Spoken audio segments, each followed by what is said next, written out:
My name is Mallory Keller. I am a recent graduate from Indiana State University and Aquinas College. Every failure, every test, every plate added to the bar will produce perseverance. In the pain, I stand in my purpose.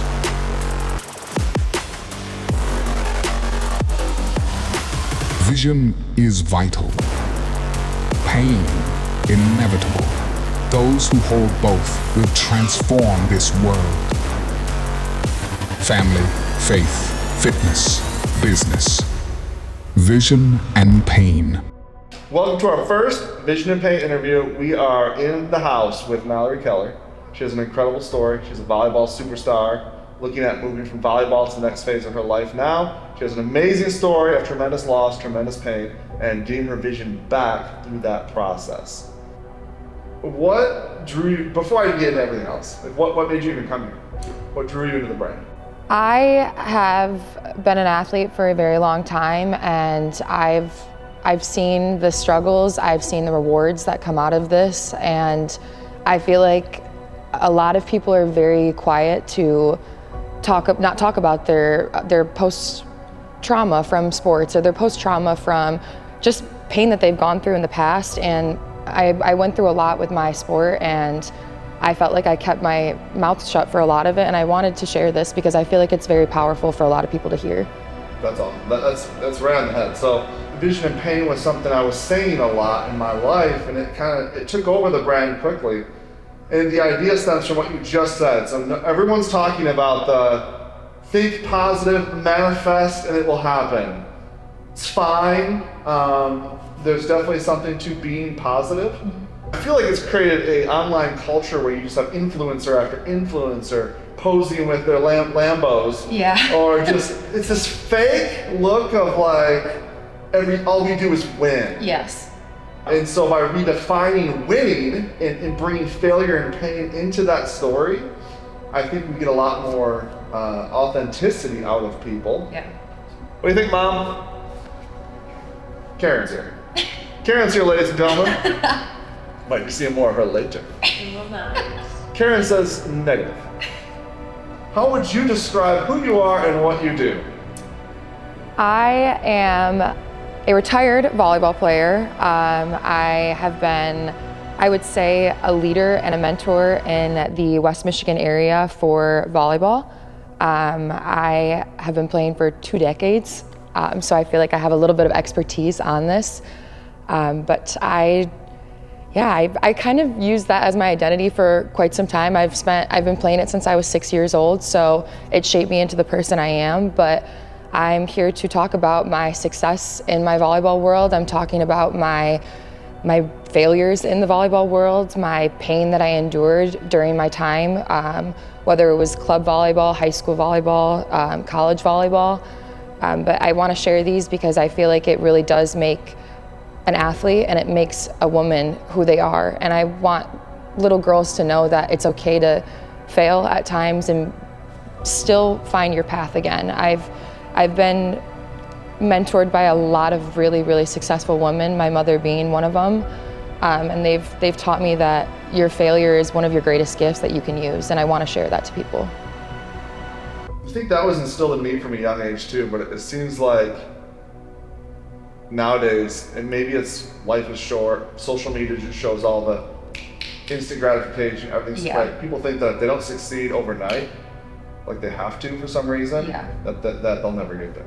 I kind of went through that phase too, I feel like, especially when I was first starting out at Indiana State in college. I was so quick to be a perfectionist that I never really sat down and took a moment to breathe and honestly notice that it's okay to slip up on grades sometimes. It's okay to not contact your family for a few months because you've just been struggling. And I was so quick to hide that and hide my depression. I was so quick to shy that away because I didn't want people to think that I wasn't okay. I wanted people to think that I was happy, and I hid that very easily on social media by all my smiling pictures. And yeah, I think if people, I think about this the topic of relationships too. Yeah. Like marriages. I mean, you have a 50% divorce rate in America. It's probably worse now. Maybe it's the same because nobody gets married.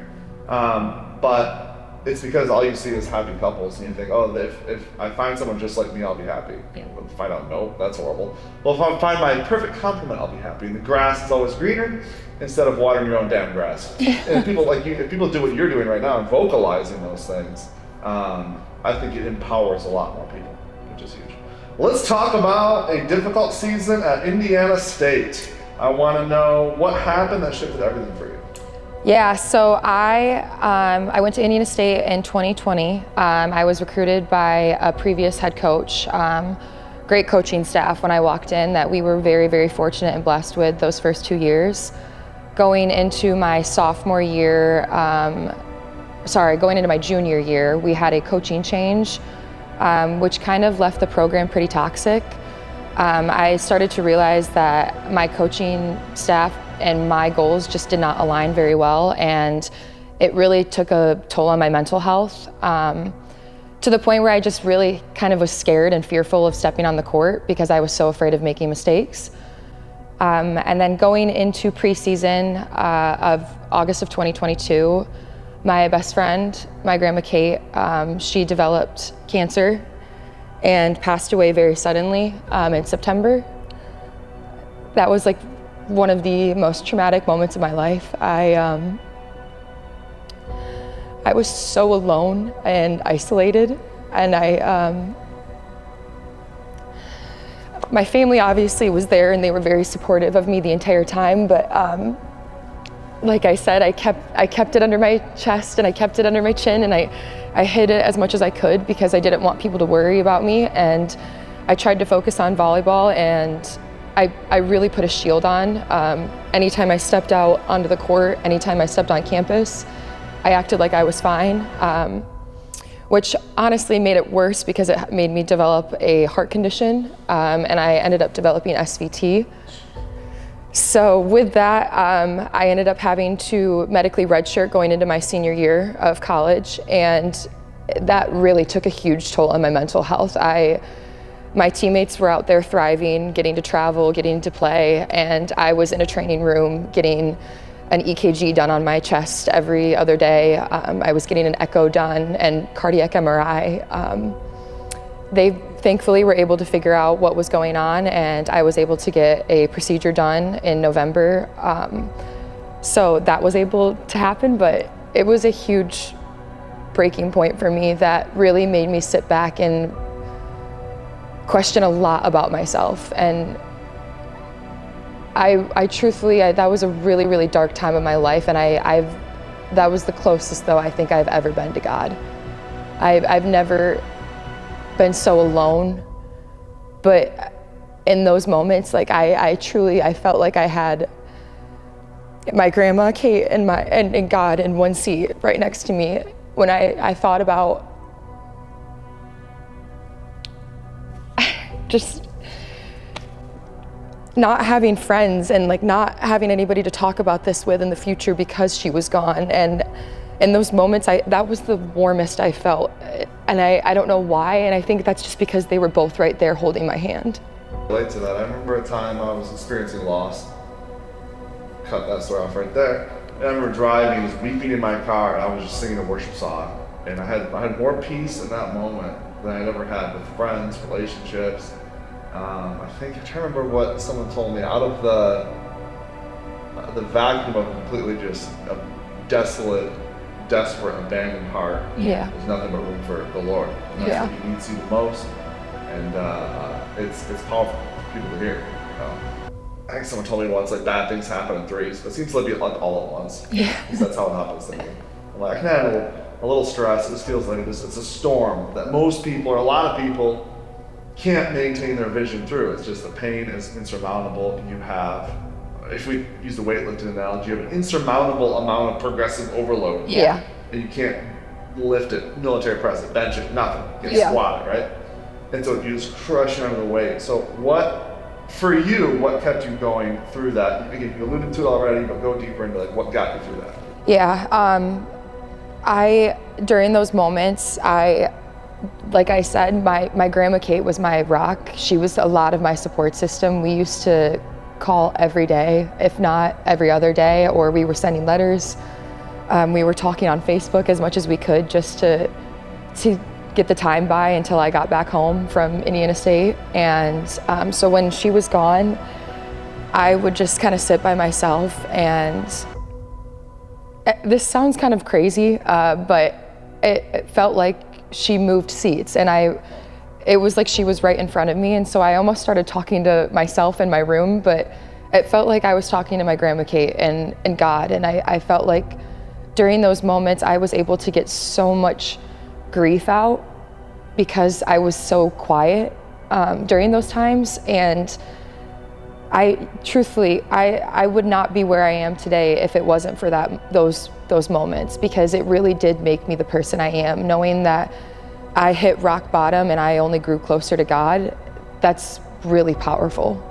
After all that, you told Coach Ryan not to take a chance on you, but he did anyway. How did that conversation come about? How did it go? How did that work? Yeah, so after I had my procedure done in November of 2023, I decided I had 2 years of eligibility left from my COVID year, because I walked in, when 2020, that was during COVID. So I had that and then my medical red shirt. I had 2 years of eligibility, and I decided to enter the transfer portal on a whim. I really hated volleyball at the time. I didn't want to go near it. The coaches I had before truly diminished my confidence in the person I was. So when I went through the recruiting process again and I had coaches contacting me, I was very wishy-washy during that entire process and very hesitant. So when they would ask me questions, I didn't really give them full answers because I didn't really know if I wanted to come back and play. But there was still something inside of me that was still saying, just give it a try.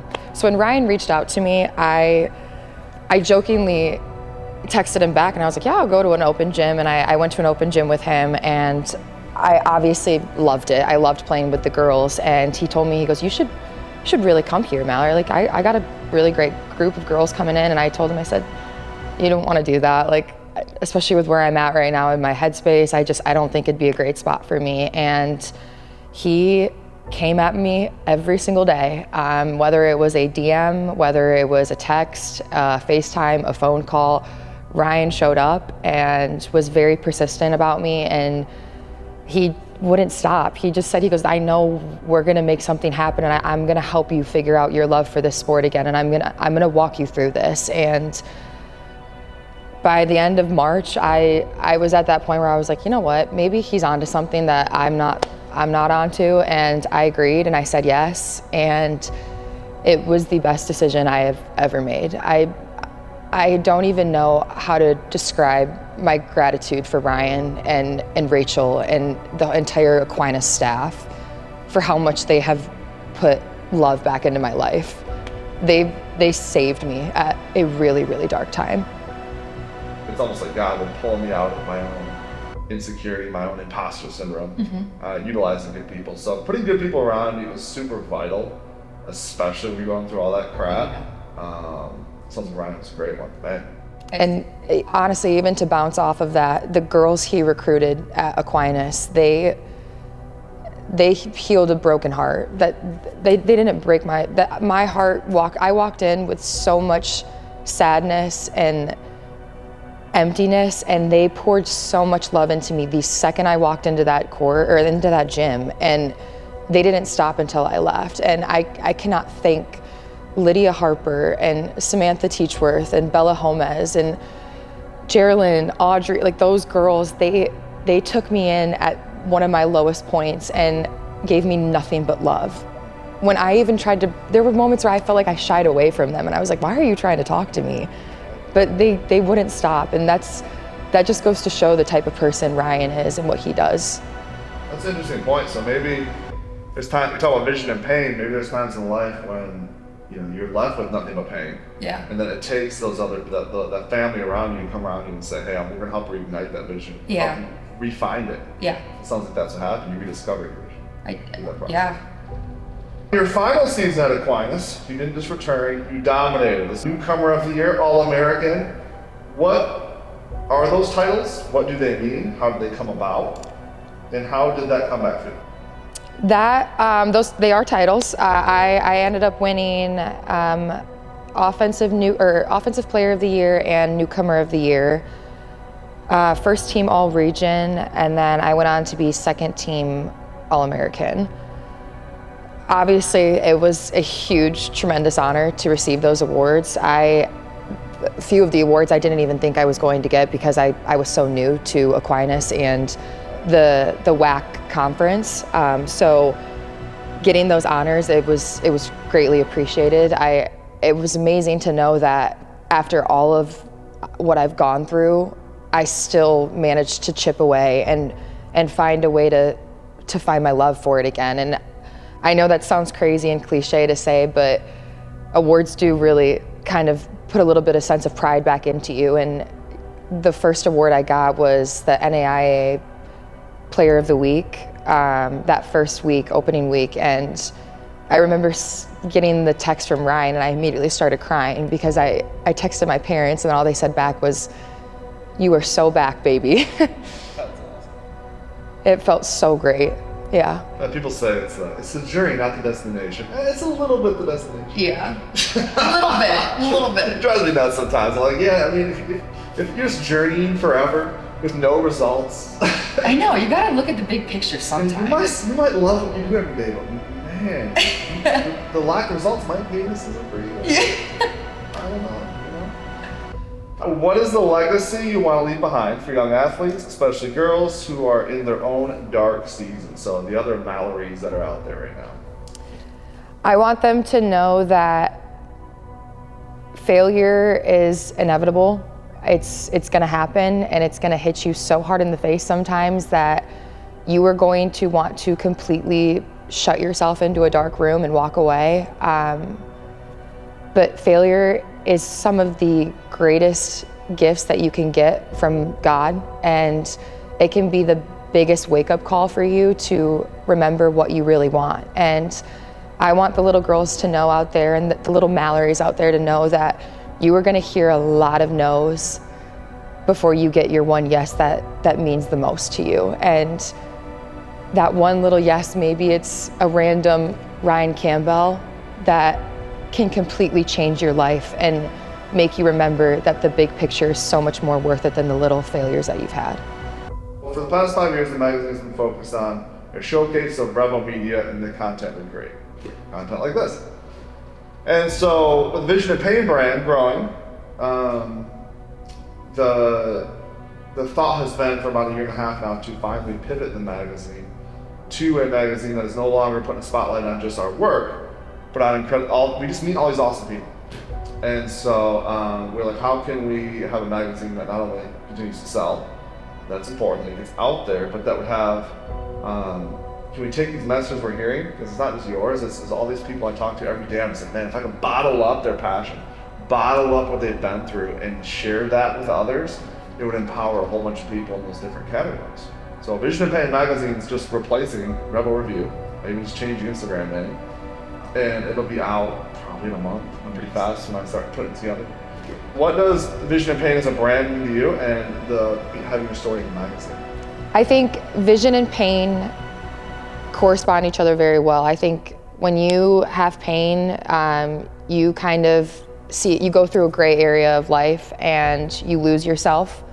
But when you're putting yourself in the right light and you find the right path, walking with God, walking with the right support systems, you will find that vision again. And I think it's really beautiful and passionate once you find it. I think that's what this whole magazine is about, is showcasing once you find that vision and find it again and never letting it go.